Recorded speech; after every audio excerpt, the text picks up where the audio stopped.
வணக்கம். புதுவை மற்றும் அதனை சுற்றியுள்ள பகுதிகளில் நடைபெற்ற பல்வேறு நிகழ்வுகளை பிரதிபலிக்கும் கமலா தொலைக்காட்சியின் செய்திகளுக்காக பிரபாவதி. விரிவான செய்திகளை காண்பதற்கு முன் தலைப்புச் செய்தியை பார்க்கலாம். தேர்தல் அறிக்கையில் சொன்னவை பட்ஜெட்டில் இடம்பெறவில்லை. இருப்பினும் மக்களுக்கு பிடித்த அறிவிப்புகள் வெளியாகி இருப்பதாக லட்சிய ஜனநாயக கட்சி பாராட்டு. போக்குவரத்து நெரிசலை கட்டுப்படுத்த நடவடிக்கை. அதிகாரிகளுடன் தற்காலிக சபாநாயகர் அன்பழகன் ஆலோசனை. சுவர் விளம்பரத்தில் விடுதலை சிறுத்தை கட்சியின் தலைவர் திருமாவளவன் பெயர் அழிக்கப்பட்ட விவகாரம். நடவடிக்கை எடுக்க கோரி வில்லியனூர் காவல் நிலையம் முற்றுகை. இனி விரிவான செய்திகள். தஞ்சாவூர் மாவட்டம் செங்கிப்பட்டியில் பத்திரிகையாளர்கள் மீதான திமுகவினர் அராஜக போக்கிற்கு லட்சிய ஜனநாயக கட்சி தலைவரும் காமராஜர் நகர் தொகுதி சட்டமன்ற உறுப்பினருமான ஜோஸ் சார்லஸ் மார்டின் கடும் கண்டனம் தெரிவித்துள்ளார். லட்சிய ஜனநாயக கட்சியின் தலைவரும் காமராஜ் நகர் தொகுதியின் சட்டமன்ற உறுப்பினருமான ஜோஸ் சார்லஸ் மார்டின் வெளியிட்டுள்ள அறிக்கையில், தஞ்சாவூர் மாவட்டம் செங்கிப்பட்டி காவல் நிலையம் முன்பாக நியூஸ் தமிழ் செய்தி குழுவினர் மீது திமுக ஐடி விங் நிர்வாகிகள் மற்றும் அக்கட்சியின் நிர்வாகிகள் நடத்தியுள்ள காட்டு மிராண்டித்தனமான தாக்குதலை வன்மையாக கண்டிப்பதாக குறிப்பிட்டுள்ளார். தன் கடமையை செய்ய சென்ற செய்தியாளர், கேமராமேன் மற்றும் கார் ஓட்டுநரின் சட்டையை கிழித்து அவர்களை கொடூரமாக தாக்கி இருப்பது அப்பட்டமான வன்முறையாகும். ஜனநாயகத்தின் 4ஆம் தூணான ஊடகவியலாளர்கள் மீது மீண்டும் மீண்டும் இத்தகைய அராஜகத்தை ஏவிவிடும் திமுகவினரின் போக்கு கண்டிக்கத்தக்கது. காவல் நிலையத்தின் முன்பே அரங்கேறியுள்ள இந்த வன்முறை சம்பவத்தில் ஈடுபட்ட திமுகவினர் மீது காவல்துறை உடனடியாக கடுமையான நடவடிக்கை எடுத்து அவர்களை கைது செய்ய வேண்டும் எனவும் சட்டமன்ற உறுப்பினர் ஜோஸ் சார்லஸ் மார்டின் வலியுறுத்தியுள்ளார். முதலமைச்சர் ரங்கசாமிக்கு பிரான்ஸ் தொழிலதிபர்கள் பிறந்தநாள் வாழ்த்துக்களை தெரிவித்தனர். புதுச்சேரி முதலமைச்சர் ரங்கசாமியின் பிறந்த நாளை முன்னிட்டு பிரான்ஸ் நாட்டை சேர்ந்த தொழிலதிபர்களான சி மிராக்கல் புரோபரேட்டர் ஸ்ரீவித்யா, செட் ஃபாரூக், விஜய் மற்றும் ஹரிமோகன் ஆகியோர் நேரில் சந்தித்து பூங்கொத்து வழங்கி பிறந்தநாள் வாழ்த்துக்களை தெரிவித்தனர். அப்போது முதலமைச்சரின் நீண்ட ஆயுளும் நல்லாட்சியும் தொடர வாழ்த்துக்களை தெரிவித்தனர். ஏஜி பத்மாவதி மருத்துவமனை, கேன்விஜி சேரிட்டபிள் டிரஸ்ட் மற்றும் ஏஜி பத்மாவதி செவிலியர் கல்லூரி ஆகியவற்றின் சார்பில் உலக தாய்ப்பால் வார விழா சிறப்பாக கொண்டாடப்பட்டது. ஏஜி பத்மாவதி மருத்துவமனை, கான்விஜே சேரிட்டபிள் டிரஸ்ட் மற்றும் ஏஜி பத்மாவதி செவிலியர் கல்லூரி ஆகியவற்றின் சார்பில் உலக தாய்ப்பால் வார விழா சிறப்பாக கொண்டாடப்பட்டது. இந்த நிகழ்ச்சியில் தலைமை குழந்தை நல நிபுணர் டாக்டர் திருமுருகன் சேரன் சிறப்புரையாற்றி தாய்ப்பால் ஊட்டுதலின் முக்கியத்துவம் மற்றும் அதன் பல்வேறு நன்மைகள் குறித்து விரிவாக எடுத்துரைத்தார். நிகழ்ச்சியில் இணை நிர்வாக இயக்குநர் டாக்டர் சுமதி இளங்கோவன், தலைமை கண்காணிப்பாளர் டாக்டர் ஆதி கணேஷ், தலைமை மகப்பேறு மருத்துவர் டாக்டர் இந்திரா சீனிவாசன், மகப்பேறு மருத்துவர் டாக்டர் சிவலட்சுமி மற்றும் குழந்தை நல மருத்துவர் டாக்டர் முத்துக்குமார் ஆகியோர் சிறப்பு விருந்தினர்களாக கலந்து கொண்டனர். மேலும் ஏஜி பத்மாவதி செவிலியர் கல்லூரி மாணவியர்கள் உற்சாகமாக பங்கேற்று நிகழ்ச்சியை சிறப்பித்தனர். இந்த நிகழ்ச்சியின் ஒரு பகுதியாக வினாடி வினா போட்டி நடத்தப்பட்டது. போட்டியில் வெற்றி பெற்ற 16 பேருக்கு இணை நிர்வாக இயக்குநர் டாக்டர் சுமதி இளங்கோவன் பண பரிசுகளை வழங்கி பாராட்டினார். தாய்ப்பாலின் அவசியம் மற்றும் அதன் நன்மைகள் குறித்த விழிப்புணர்வை பொதுமக்களிடையே மேலும் வலுப்படுத்தும் வகையில் இந்த நிகழ்ச்சி மிகவும் பயனுள்ள நிகழ்வாக அமைந்தது. திருட்டு சம்பவத்தில் ஈடுபட முயன்ற 3 பேரை வாகன சோதனையின் பொழுது கைது செய்த காவல்துறையினர் அவர்களிடம் இருந்து இருசக்கர வாகனம் மற்றும் பயங்கர ஆயுதங்களை பறிமுதல் செய்து சிறையில் அடைத்தனர். புதுச்சேரி வில்லியனூர் அடுத்த ஆரியபாளையம் பகுதி அருகே வில்லியனூர் காவல் உதவி ஆய்வாளர் திருமுருகன் தலைமையிலான குற்றப்பிரிவு காவலர்கள் தீவிர வாகன சோதனையில் ஈடுபட்டனர். அப்பொழுது 3 பேர் ஒரு இருசக்கர வாகனத்தில் வந்தனர். அப்பொழுது ரோந்து பணியில் இருந்த குற்றப்பிரிவு காவலர்கள் மடக்கி பிடித்து விசாரணை மேற்கொண்டனர். அவர்கள் ஓட்டி வந்த இருசக்கர வாகனத்தை சோதனை செய்ததில் கத்தி, இரும்பு ராட் போன்ற பயங்கர ஆயுதங்கள் மற்றும் சிறிய பணப்பை, அந்த பையில் 7000 ரூபாய் பணம் ஆகியவை இருந்ததை கண்டு தீவிர விசாரணை மேற்கொண்டனர். விசாரணையில் பிள்ளையார்குப்பம் சாராய கடையில் இருசக்கர வாகனத்தை திருடியதாகவும் தொடர்ந்து வழிப்பறியில் ஈடுபடுவதற்கு பயங்கர ஆயுதங்களை வைத்திருப்பதாக ஒப்புக்கொண்டனர். இதனையடுத்து வாகன சோதனையில் சிக்கிய 3 பேரையும் அவர்கள் வைத்திருந்த இருசக்கர வாகனம் உட்பட பயங்கர ஆயுதங்கள் மற்றும் பணம் ஆகியவற்றை பறிமுதல் செய்து காவல் நிலையம் அழைத்து வந்து விசாரணை மேற்கொண்டதில் எம்என் குப்பத்தை சேர்ந்த சாம்ராஜ், அரியூர் விக்னேஷ், பள்ளித்தென்னல் மணிகண்டன் மகன் திவாகர் என்பது தெரியவந்தது. இதையடுத்து சட்டம் ஒழுங்கு மேற்கு காவல் கண்காணிப்பாளர் சுப்பிரமணியன் உத்தரவின் பேரில் வட்ட ஆய்வாளர் கலைச்செல்வன் மேற்பார்வையில் உதவி ஆய்வாளர் திருமுருகன், திருட்டில் சம்பந்தப்பட்டவர்கள் மீது வழக்கு பதிவு செய்து நீதிமன்றத்தில் ஆஜர்படுத்தி காலாப்பட்டு மத்திய சிறையில் அடைத்தனர். மேலும் திருட்டு சம்பவத்தில் ஈடுபட்ட திவாகர் மீது கஞ்சா வழக்குகள் நிலுவையில் உள்ளது குறிப்பிடத்தக்கது. ஏம்பலம் தொகுதியில் முதலமைச்சர் ரங்கசாமியின் பிறந்தநாள் விழாவை சட்டமன்ற உறுப்பினர் மோகன்தாஸ் தலைமையில் பொதுமக்களுக்கு இனிப்புகள் மற்றும் அன்னதானம் வழங்கி கொண்டாடினார். ஏம்பலம் சட்டமன்ற தொகுதியில் முதலமைச்சர் ரங்கசாமியின் பிறந்தநாள் விழா சட்டமன்ற உறுப்பினர் மோகன்தாஸ் தலைமையில் நடைபெற்றது. முதலமைச்சர் ரங்கசாமியின் பிறந்த நாளை முன்னிட்டு என்ஆர் காங்கிரஸ் கட்சியின் சார்பில் மாநிலம் முழுவதும் கொண்டாடப்பட்டது. இதன் ஒரு பகுதியாக ஏம்பலம் தொகுதியில் சட்டமன்ற உறுப்பினர் மோகன்தாஸ் தலைமையில் பல்வேறு நிகழ்ச்சிகளுக்கு ஏற்பாடு செய்யப்பட்டிருந்தது. அதில் கிருமாம்பாக்கம், சேலியமேடு, ஏம்பலம், கரிக்கலாம்பாக்கம் உள்ளிட்ட பகுதிகளில் பொதுமக்களுக்கு இனிப்புகள் மற்றும் நலத்திட்ட உதவிகள், அன்னதானம் வழங்கும் நிகழ்ச்சி நடைபெற்றது. நிகழ்ச்சியில் மோகன்தாஸ் சிறப்பு விருந்தினராக கலந்து கொண்டு பொதுமக்களுக்கு அன்னதானம் வழங்கினார். நிகழ்ச்சியில் ஏம்பலம் தொகுதியை சேர்ந்த என்ஆர் காங்கிரஸ் பிரமுகர்கள், ஊர் முக்கியஸ்தர்கள், பெரியோர்கள் மற்றும் தொண்டர்கள், இளைஞர்கள் என ஏராளமானோர் கலந்து கொண்டனர். முதலமைச்சர் ரங்கசாமி அவர்களின் பிறந்த நாளை சிறப்பாக கொண்டாடினர். ஊசுடு தொகுதியில் 125 நாள் வேலை திட்ட பணிகளை சட்டமன்ற உறுப்பினர் கார்த்திகேயன் துவக்கி வைத்தார். புதுச்சேரி மாநிலம் ஊசுடு சட்டமன்ற தொகுதிக்குட்பட்ட பிள்ளையார்குப்பம் கிராமத்தில் உள்ள ஐயனார் கோவில் குளத்தில் விபிஜி ராம்ஜி திட்டத்தின் கீழ் 125 நாள் வேலை திட்ட பணிகளை சட்டமன்ற உறுப்பினர் கார்த்திகேயன் தொடங்கி வைத்தார். நீர்நிலைகளை சீரமைக்கும் நோக்கில் மேற்கொள்ளப்படும் இந்த பணிகள் மூலம் குளத்தின் கொள்ளளவு அதிகரிப்பதுடன் மழைநீர் சேமிப்பு மேம்பட்டு நிலத்தடி நீர்மட்டம் உயரும். மேலும் விவசாயத்திற்கு தேவையான நீர் ஆதாரமும் வலுப்பெறும் என அதிகாரிகள் தெரிவித்தனர். இந்த நிகழ்ச்சியில் வட்டார வளர்ச்சித்துறை அதிகாரிகள், காங்கிரஸ் கட்சி பிரமுகர்கள், ஊர் பொதுமக்கள் மற்றும் 125 நாள் வேலை திட்டத்தின் பயனாளிகள் கலந்து கொண்டு நிகழ்ச்சியை சிறப்பித்தனர். பணிகளை தொடங்கி வைத்த சட்டமன்ற உறுப்பினர் கார்த்திகேயன் திட்டம் சிறப்பாக செயல்படுத்தப்பட்டு பொதுமக்களும் விவசாயிகளும் முழுமையான பயன்பெறும் வகையில் அதிகாரிகள் நடவடிக்கை எடுக்க வேண்டும் என அறிவுறுத்தினார். தாவேகா தேர்தல் அறிக்கையில் சொன்னவை பட்ஜெட்டில் இடம்பெறவில்லை என்றும், இருப்பினும் மக்களுக்கு பிடித்த அறிவிப்புகள் வெளியாகி இருப்பது ஆறுதல் அளிப்பதாகவும் லட்சிய ஜனநாயக கட்சி தலைவரும் காமராஜர் நகர் தொகுதி சட்டமன்ற உறுப்பினருமான ஜோஸ் சார்லஸ் மார்டின் தெரிவித்துள்ளார். லட்சிய ஜனநாயக கட்சியின் தலைவரும் காமராஜ் நகர் தொகுதியின் சட்டமன்ற உறுப்பினருமான ஜோஸ் சார்லஸ் மார்டின் வெளியிட்டுள்ள அறிக்கையில், தமிழ்நாடு முதலமைச்சர் ஜோசப் விஜய் தலைமையிலான அரசு முதன்முதலாக தமிழ்நாடு அரசின் 2026-2027 ஆண்டிற்கான பட்ஜெட்டை சட்டப்பேரவையில் தாக்கல் செய்ததில் இந்தியாவின் முதல் AI நகர சாத்தியக்கூறு ஆய்விற்கு 5 கோடி ரூபாய், மீனவர்களுக்கு பணியில்லா கால மீன்பிடி உதவித்தொகை 6,000 ரூபாயிலிருந்து 7,000 ரூபாயாக உயர்த்தப்படும் என அறிவிக்கப்பட்டுள்ளதை வரவேற்பதாக குறிப்பிட்டுள்ளார். கல்லூரி மாணவர்களின் கற்றல் திறனை மேம்படுத்த வெற்றி மடிக்கணினி திட்டத்திற்கு 2,000 கோடி ரூபாய் நிதி ஒதுக்கீடு, 11ஆம் வகுப்பு மாணவர்களுக்கு ஹெல்மெட் மற்றும் வாட்டர் பாட்டில் வசதியுடன் நவீன மிதிவண்டி வழங்க 277 கோடி ரூபாய் ஒதுக்கீடு செய்யப்பட்டதன் மூலம் வரும் தலைமுறை கல்வியில் இன்னும் மேம்படும் என நம்பிக்கை பிறக்கிறது. மூத்த குடிமக்களுக்காக தமிழ்நாடு முழுவதும் 1000 நடமாடும் முதியோர் சிகிச்சை மையங்கள் அமைக்க உத்தரவிடப்பட்டது.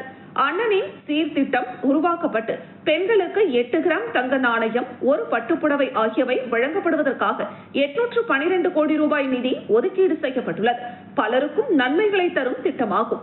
20,000 இளைஞர்களுக்கு பணியிட பயிற்சி, பட்டதாரிகள் மற்றும் தொழில்துறை தகுதி பெற்றவர்களுக்கு மாத உதவித்தொகைக்காக 150 கோடி ரூபாய் ஒதுக்கீடு செய்யப்பட்டிருப்பது. மாநிலம் முழுவதும் 10 ஒலிம்பிக் சிறப்பு மையங்கள் அமைத்து ஒலிம்பிக்கில் தங்கம் வெல்வதை நோக்கமாக கொண்டு பயிற்சி வழங்க 50 கோடி ரூபாய் ஒதுக்கீடு செய்யப்பட்டிருப்பது. இவை எல்லாமே வரவேற்புக்குரிய திட்டங்கள் தான். கடற்கரையினை பாதுகாத்து பருவநிலை மாற்ற பாதிப்பினை குறைக்க கடலூர், விழுப்புரம் உள்ளிட்ட மாவட்டங்களில் 2,500 ஹெக்டேரில் புதிய அலையாத்தி காடுகள் உருவாக்க 40 கோடி ரூபாய் நிதி ஒதுக்கீடு செய்யப்பட்டிருப்பது. ஒகேனக்கல், திருவரங்கம், மதுரை மற்றும் பாபநாசம், திருநெல்வேலியில் நதி சுற்றுலா வழித்தடங்களை உருவாக்க 53 கோடி ரூபாய் நிதி ஒதுக்கீடு செய்யப்பட்டிருப்பதும் வரவேற்புக்குரியது. அதே நேரம் தாவேகா தேர்தல் அறிக்கையில் குறிப்பிட்ட ஒவ்வொரு குடும்பத்திற்கும் ஆண்டிற்கு 6 இலவச LPG சிலிண்டர்கள், அனைத்து பேருந்துகளிலும் பெண்களுக்கு இலவச பயணம், 20 லட்சம் ரூபாய் வரை பிணையில்லா கல்விக்கடன் ஆகிய அறிவிப்புகள் வெளியிடப்படாதது சற்று ஏமாற்றத்தையே தருகிறது. இருப்பினும் புதிய அரசாக இருந்து பொதுமக்களுக்கு பிடித்தமான பல அறிவிப்புகளை வெளியிட்டிருப்பது ஆறுதல் தருகிறது. அதை லட்சிய ஜனநாயக கட்சியின் சார்பில் தான் வரவேற்பதாக காமராஜ் நகர் தொகுதியின் சட்டமன்ற உறுப்பினர் ஜோஸ் சார்லஸ் மார்டின் தெரிவித்துள்ளார். காட்டுக்குப்பம் பகுதியில் முதலமைச்சர் ரங்கசாமி அவர்களின் பிறந்தநாள் விழா மாநில பொதுக்குழு உறுப்பினர் லட்சுமணன் ஏற்பாட்டில் பொதுமக்களுக்கு அன்னதானம் மற்றும் நலத்திட்ட உதவிகள் வழங்கி கொண்டாடப்பட்டது. புதுச்சேரி மாநிலம் பாகூர் சட்டமன்ற தொகுதிக்குட்பட்ட காட்டுக்குப்பம் மெயின் ரோட்டில் முதலமைச்சர் ரங்கசாமி அவர்களின் பிறந்தநாள் விழாவை முன்னிட்டு பொதுமக்களுக்கு நலத்திட்ட உதவிகள் மற்றும் அன்னதானங்கள், இனிப்பு, பள்ளி மாணவ மாணவிகளுக்கு எழுதுகோள், நோட்டு புத்தகம் போன்ற உபகரணங்களை என்ஆர் காங்கிரஸ் மாநில பொதுக்குழு உறுப்பினர் லட்சுமணன் ஏற்பாட்டில் வெகு சிறப்பாக செய்யப்பட்டது. இந்த நிகழ்ச்சியில் சிறப்பு அழைப்பாளராக ஏம்பலம் சட்டமன்ற உறுப்பினர் மோகன்தாஸ் கலந்து கொண்டு பொதுமக்களுக்கு அன்னதானம், நலத்திட்ட உதவிகள், பள்ளி மாணவர்களுக்கு உபகரணங்கள், தென்னங்கன்றுகள் போன்றவற்றை வழங்கினார். இந்த நிகழ்ச்சியில் பாகூர் தொகுதி என்ஆர் காங்கிரஸ் தொகுதி தலைவர் ராமநாயக்கர், முன்னாள் கவுன்சிலர் ருத்ரமூர்த்தி, என்ஆர் காங்கிரஸ் தொகுதி செயலாளர் செந்தில்குமார், என்ஆர் காங்கிரஸ் தெற்கு மாவட்ட முதன்மை செயலாளர் சிவபிரகாசம் மற்றும் என்ஆர் காங்கிரஸ் பிரமுகர்கள், காட்டுக்குப்பம் ஊர் முக்கியஸ்தர்கள், பெரியோர்கள், இளைஞர்கள், மாணவ செல்வங்கள் என திரளாக கலந்து கொண்டு முதலமைச்சர் ரங்கசாமியின் பிறந்தநாள் விழாவை மிக சிறப்பாக கொண்டாடினர். இந்த நிகழ்ச்சிக்கான ஏற்பாட்டினை மாநில பொதுக்குழு உறுப்பினர் லட்சுமணன் செய்திருந்தார். புதுச்சேரி கடற்கரையில் குவிந்திருக்கும் கடல் திராட்சைகள் 50% மக்களுக்கு தெரியாத அதிசயம். புதுச்சேரி கடற்கரை பகுதிகளில் பரவலாக வளர்ந்து வரும் கடல் திராட்சை குறித்து இன்றளவும் பெரும்பாலான பொதுமக்களுக்கு தெரியாமல் இருப்பது ஆச்சரியத்தை ஏற்படுத்தியுள்ளது. திராட்சையை போன்ற தோற்றத்துடன் காணப்படும் இந்த வித்தியாசமான பழம் கடற்கரை சூழலுடன் இணைந்து இயற்கையாக வளரக்கூடியது. ஆங்கிலத்தில் சி கிரேப் என அழைக்கப்படும் இந்த தாவரத்தின் தாவரவியல் பெயர் கொக்கோலோபா யூவிஃபெரா.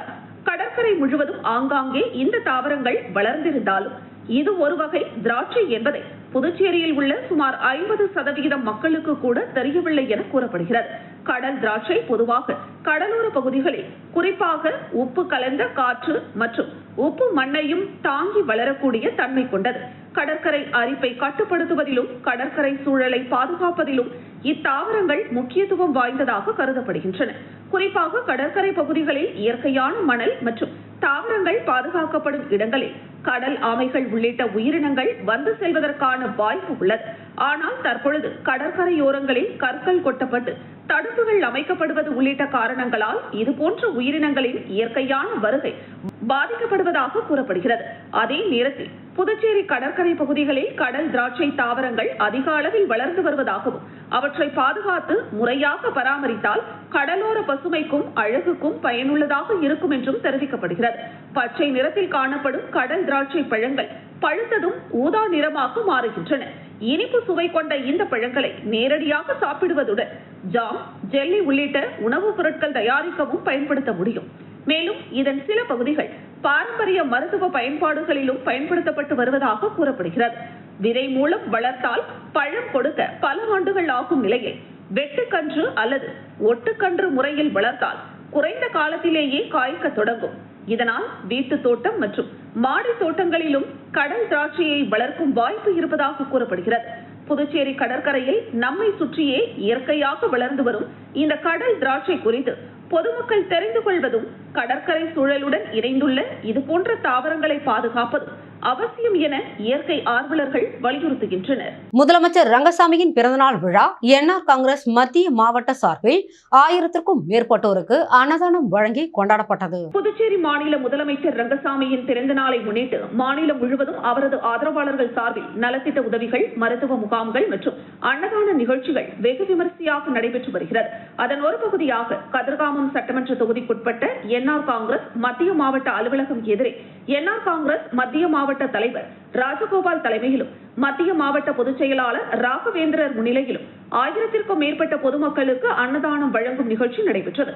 இந்த நிகழ்ச்சியில் என்ஆர் காங்கிரஸ் பொதுச் செயலாளர் முன்னாள் சட்டமன்ற உறுப்பினர் NSD Jayapal, RKD real groups Raja, Anand, Selvakumar, Sathiyavel, Xavier, Arun, Aadhi, Kadirkamam தொகுதி என்ஆர் காங்கிரஸ் இளைஞரணி தலைவர் அரவிந்த் ராஜகோபால், வழக்கறிஞர் வேலாயுதம், தொண்டரணி தலைவர் வீரா, சபரி, ஜெரோம், ராஜா, சத்யா, உழவர்கரை தொகுதி மணி மற்றும் நண்பர்கள், மத்திய மாவட்ட பொறுப்பாளர்கள் உள்ளிட்ட ஏராளமானோர் கலந்து கொண்டு நிகழ்ச்சியை சிறப்பித்தனர். தொடர்ந்து நடைபெற்ற அன்னதான நிகழ்ச்சியில் ஏராளமான பொதுமக்கள் கலந்து கொண்டு உணவு பெற்று பயனடைந்தனர். முதலமைச்சர் ரங்கசாமியின் பிறந்த நாளை சமூக நலப்பணிகளுடன் கொண்டாடிய இந்த நிகழ்ச்சி பொதுமக்களின் வரவேற்பை பெற்றது. இதனைத் தொடர்ந்து முதலமைச்சர் ரங்கசாமியின் பிறந்தநாள் விழாவை முன்னிட்டு என்ஆர் காங்கிரஸ் மத்திய மாவட்ட தலைவர் ராஜகோபால் தலைமையில் முதலமைச்சர் ரங்கசாமிக்கு பொன்னாடை அணிவித்து டிரை ஃப்ரூட்ஸ், நட்ஸ் வழங்கி பிறந்தநாள் வாழ்த்துக்களை தெரிவித்தனர். புதுச்சேரியில் 100 டிகிரியை தாண்டி வெயிலின் தாக்கத்தால் செங்கல் உற்பத்தி அமோகமாக இருப்பதாக செங்கல் உற்பத்தியாளர்கள் தெரிவித்துள்ளனர். கடந்த 1 மாத காலமாக புதுச்சேரியில் 100 டிகிரிக்கும் மேல் கடும் வெயில் நிலவி வருவதால் செங்கல் உற்பத்தி தொழில் முழு வீச்சில் நடைபெற்று வருகிறது. குறிப்பாக திருக்கனூர் மற்றும் அதனை சுற்றியுள்ள கிராமப்புறங்களில் விவசாயம் நடைபெறாத நிலங்களில் அமைந்துள்ள செங்கல் சூளைகளில் உற்பத்தி கணிசமாக அதிகரித்துள்ளது. தொடர்ந்து நிலவும் கடும் வெயில் காரணமாக பச்சை செங்கற்கள் விரைவாக உலர்வதுடன் தரமான செங்கற்களை அதிக அளவில் தயாரிக்க முடிவதாக உற்பத்தியாளர்கள் தெரிவிக்கின்றனர். செங்கல் உற்பத்தியாளர்களின் தகவலின்படி ஒரு சாதாரண செங்கல் சந்தையில் சுமார் 6 ரூபாய் முதல் 10 ரூபாய் வரை விற்பனையாகிறது. தென்னிந்தியாவில் ஒரு செங்கலின் உற்பத்தி செலவு பொதுவாக 2 ரூபாய் 50 பைசாவில் இருந்து 3 ரூபாய் 50 பைசா வரை இருப்பதாக தொழில்துறை ஆய்வுகள் தெரிவிக்கின்றன. இதுகுறித்து செங்கல் உற்பத்தியாளர்கள் கூறுகையில், கோடை காலத்தில் மட்டுமே முழு அளவில் உற்பத்தி செய்ய முடிவதாகவும், மழைக்காலங்களில் பச்சை செங்கற்கள் நனைந்து சேதமடைவதால் பெரும் நஷ்டம் ஏற்படுவதாகவும் தெரிவித்தனர்.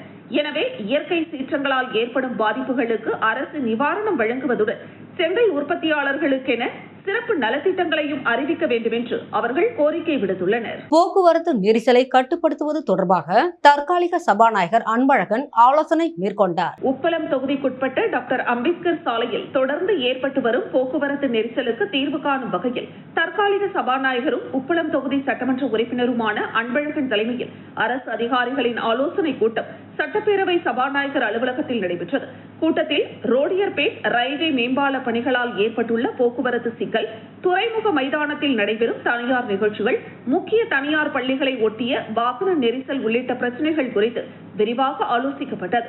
போக்குவரத்து நெரிசலை குறைக்கும் வகையில் உடனடி மாற்றுப்பாதை ஏற்பாடுகள், கூடுதல் போக்குவரத்து காவல்துறையினர் நியமனம் உள்ளிட்ட நடவடிக்கைகளை விரைவாக மேற்கொள்ள சம்பந்தப்பட்ட துறை அதிகாரிகள் உறுதியளித்தனர். நஞ்சில்லா நாளை உருவாக்க மரபை மீட்டெடுக்கும் முயற்சியில் 90 ஸ்டால்களுடன் மாபெரும் மரபு திருவிழா நடைபெற்றது. புதுச்சேரி தாகூர் அரசு கலைக்கல்லூரி வளாகத்தில் நடைபெற்ற மாபெரும் மரபு திருவிழா இயற்கை விவசாயம், நஞ்சில்லா உணவு மற்றும் பாரம்பரிய வாழ்வியல் குறித்த விழிப்புணர்வை ஏற்படுத்தும் வகையில் பொதுமக்களின் அமோக வரவேற்புடன் நடைபெற்றது. இந்த திருவிழாவில் 90க்கும் மேற்பட்ட ஸ்டால்கள் அமைக்கப்பட்டு பாரம்பரிய நெல் ரகங்கள், சிறுதானியங்கள், மரபு காய்கறி விதைகள், இயற்கை முறையில் தயாரிக்கப்பட்ட மதிப்பு கூட்டப்பட்ட உணவுப் பொருட்கள், மூலிகை செடிகள், இயற்கை விளைபொருட்கள் மற்றும் சுற்றுச்சூழலுக்கு உகந்த பொருட்கள் காட்சிக்கும் விற்பனைக்கும் வைக்கப்பட்டிருந்தன. இயற்கை விவசாயிகள் மற்றும் உற்பத்தியாளர்கள் நேரடியாக பொதுமக்களுடன் கலந்துரையாடி விளக்கமளித்தனர். திருவிழாவை ஏற்பாடு செய்த சரவணன் செய்தியாளர்களிடம் கூறுகையில், நம் முன்னோர்கள் சாப்பிட்ட நஞ்சில்லா உணவு பழக்கத்தை மீண்டும் மக்களிடம் கொண்டு சேர்ப்பதே இந்த திருவிழாவின் நோக்கம். இன்று வாழ்க்கை முறை மாறிவிட்டதால் பல்வேறு நோய்கள் அதிகரித்து வருகின்றன. இயற்கை உணவையும் பாரம்பரிய விவசாயத்தையும் மீண்டும் மக்களிடம் கொண்டு சென்றால் ஆரோக்கியமான சமுதாயத்தை உருவாக்க முடியும் என்றார். மேலும் கடந்த 5 ஆண்டுகளாக தமிழகம் மற்றும் பல்வேறு பகுதிகளில் நடைபெறும் இயற்கை விவசாய நிகழ்வுகளை நேரில் சென்று கற்றுக்கொண்ட அனுபவத்தின் அடிப்படையில் புதுச்சேரியில் முதல் முறையாக இவ்வளவு பெரிய அளவில் இந்த மரபு திருவிழாவை நடத்தியுள்ளோம். ஆரம்பத்தில் 30 முதல் 50 ஸ்டால்கள் மட்டுமே இருக்கும் என எதிர்பார்த்தோம். ஆனால் 220க்கும் மேற்பட்ட ஸ்டால்கள் அமைக்க விருப்பம் தெரிவித்தனர். இடவசதி காரணமாக 90 ஸ்டால்களுடன் மட்டுமே நடத்த முடிந்தது. இருந்தாலும் புதுச்சேரி மக்கள் அளித்த ஆதரவு மிகுந்த மகிழ்ச்சியை அளிக்கிறது என்று தெரிவித்தார். திருவிழாவிற்கு வந்த பொதுமக்கள் பாரம்பரிய நெல் வகைகள், சிறுதானிய உணவுகள், இயற்கை விதைகள் மற்றும் மூலிகை செடிகளை ஆர்வத்துடன் வாங்கி சென்றதுடன் நஞ்சில்லா உணவு மற்றும் இயற்கை வாழ்க்கை முறையின் அவசியம் குறித்து விழிப்புணர்வும் பெற்றனர். சுவர் விளம்பரத்தில் விடுதலை சிறுத்தைகள் கட்சி தலைவர் தொல் திருமாவளவன் பெயர் அழிக்கப்பட்ட விவகாரத்தில் உரிய நடவடிக்கை எடுக்க கோரி வில்லியனூர் காவல் நிலையத்தில் முற்றுகையிட்டதால் பரபரப்பு ஏற்பட்டது. ஆகஸ்ட் 17ஆம் தேதி உளுந்தூர்பேட்டையில் நடைபெறவுள்ள விடுதலை சிறுத்தைகள் கட்சியின் தமிழ் தேசிய எழுச்சி மாநாட்டை முன்னிட்டு மாநிலம் முழுவதும் புதுச்சேரியில் சுவர் விளம்பரங்கள் எழுதப்பட்டுள்ளன. இந்த நிலையில் மங்களம் தொகுதிக்குட்பட்ட கீழ்சாத்தமங்கலம் கிராமத்தில் எழுதப்பட்டிருந்த சுவர் விளம்பரத்தில் கட்சி தலைவர் திருமாவளவன் பெயரை வெள்ளை பூசியும் சேற்றை பூசியும் அழித்ததாக கூறப்படுகிறது. இது தொடர்பாக மங்களம் காவல் நிலையத்தில் புகார் அளிக்கப்பட்டு 1 வாரத்திற்கு மேலாகியும் எந்த நடவடிக்கையும் எடுக்கப்படவில்லை என குற்றம் சாட்டி வில்லியனூர் காவல் ஆய்வாளர் அலுவலகத்தை முற்றுகையிட்டு விடுதலை சிறுத்தைகள் கட்சியினர் போராட்டத்தில் ஈடுபட்டனர். மங்களம் மாவட்ட செயலாளர் உதயபாஸ்கர் தலைமையில் வில்லியனூர் மாவட்ட செயலாளர் தமிழரசன் மற்றும் ஊசுடு மாவட்ட செயலாளர் இளந்தமிழ் ஆகியோர் முன்னிலையில் நடைபெற்ற இந்த போராட்டத்தில் மாநில முதன்மை செயலாளர் அரிமா தமிழன் உள்ளிட்ட மாநில மாவட்ட நிர்வாகிகள் மற்றும் கட்சி பொறுப்பாளர்கள் கலந்து கொண்டனர். இந்த முற்றுகை போராட்டத்தில் 200க்கும் மேற்பட்டோர் பங்கேற்றனர். இறுதியாக மங்களம் மாவட்ட பொருளாளர் சக்திவேல் நன்றி கூறினார். மரக்காணம் அருகே பிரபல யூடியூபர் சவுத் சங்கரின் மகன் தற்கொலை செய்து கொண்ட நிலையில் இந்த விவகாரம் தொடர்பாக காவல்துறையினர் தீவிர விசாரணை மேற்கொண்டுள்ளனர். விழுப்புரம் மாவட்டம் மரக்காணம் அடுத்துள்ள நடுக்குப்பம் பகுதியில் பிரபல யூடியூபர் சவுத் சங்கரின் முன்னாள் மனைவி ஆர்த்தி தனது குழந்தைகளுடன் வசித்து வருகிறார். அவரது மகன் தியோ ஆழிசை மரக்காணம் பகுதியில் உள்ள தனியார் பள்ளி ஒன்றில் 8ஆம் வகுப்பு படித்து வந்ததாக கூறப்படுகிறது. இந்த நிலையில் தியோ ஆழிசை சரியாக படிக்கவில்லை என கூறி அவரது தாயார் ஆர்த்தி கண்டித்ததாக தகவல் வெளியாகியுள்ளது. இதனால் மனமுடைந்த சிறுவன் வீட்டில் யாரும் இல்லாத நேரத்தில் தூக்கிட்டு தற்கொலை செய்து கொண்டதாக கூறப்படுகிறது. சிறிது நேரம் கழித்து வீட்டிற்கு வந்த குடும்பத்தினர் சிறுவன் தூக்கில் தொங்கிய நிலையில் இருப்பதை கண்டு அதிர்ச்சி அடைந்தனர். உடனடியாக அவரை மீட்டு சிகிச்சைக்காக மருத்துவமனைக்கு கொண்டு செல்ல முயன்றதாகவும் ஆனால் அவர் ஏற்கனவே உயிரிழந்து விட்டதாகவும் கூறப்படுகிறது. இதுகுறித்து தகவல் அறிந்த மரக்காணம் காவல்துறையினர் சம்பவ இடத்திற்கு விரைந்து சென்று சிறுவனின் உடலை மீட்டு பிரேத பரிசோதனைக்காக புதுச்சேரி தனியார் மருத்துவமனைக்கு அனுப்பி வைத்தனர். மேலும் இந்த சம்பவம் தொடர்பாக மரக்காணம் காவல்துறையினர் வழக்கு பதிவு செய்து சிறுவனின் தற்கொலைக்கான காரணம் குறித்து குடும்பத்தினரிடம் தீவிர விசாரணை மேற்கொண்டு வருகின்றனர். மரக்காணம் அருகே பள்ளி மாணவர் தற்கொலை செய்து கொண்ட சம்பவம் நடுக்குப்பம் பகுதி மக்களிடையே பெரும் அதிர்ச்சியையும் சோகத்தையும் ஏற்படுத்தியுள்ளது. மீண்டும் தலைப்புச் செய்திகள். தேர்தல் அறிக்கையில் சொன்னவை பட்ஜெட்டில் இடம்பெறவில்லை. இருப்பினும் மக்களுக்கு பிடித்த அறிவிப்புகள் வெளியாகி இருப்பதாக லட்சிய ஜனநாயக கட்சி பாராட்டு. போக்குவரத்து நெரிசலை கட்டுப்படுத்த நடவடிக்கை. அதிகாரிகளுடன் தற்காலிக சபாநாயகர் அன்பழகன் ஆலோசனை. சுவர் விளம்பரத்தில் விடுதலை சிறுத்தை கட்சியின் தலைவர் திருமாவளவன் பெயர் அழிக்கப்பட்ட விவகாரம். நடவடிக்கை எடுக்க கோரி வில்லியனூர் காவல் நிலையம் முற்றுகை. இத்துடன் செய்திகள் நிறைவடைகிறது. செய்திகளை உடனுக்குடன் தெரிந்து கொள்ள கமலா தொலைக்காட்சி சமூக வலைதளத்தை பின்பற்றவும். நன்றி, வணக்கம்.